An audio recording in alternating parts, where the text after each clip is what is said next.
শবে কদরের রাতে কি করলাম সবকিছু থাকছে এই ভিডিওতে। আসসালামু আলাইকুম গাইজ, আপনারা সবাই কেমন আছেন? আশা করি সবাই ভালো আছেন।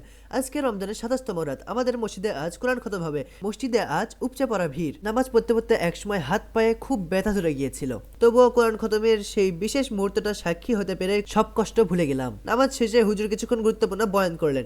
সবার সাথে দোয়া আর মোনাজাত শেষ করে আমরা যখন মসজিদ থেকে বের হলাম তখন বেশ রাত হয়ে গেছে। এতক্ষণে ইফতারিতে খাওয়া সকল খাবার হজমও হয়ে গিয়েছিল, তাই আর এক মুহূর্ত দেরি না করে সাথে সাথে চলে গেলাম পাশের হোটেলে গিয়ে সম্মুখীন হয় প্রচন্ড ভিড়ের।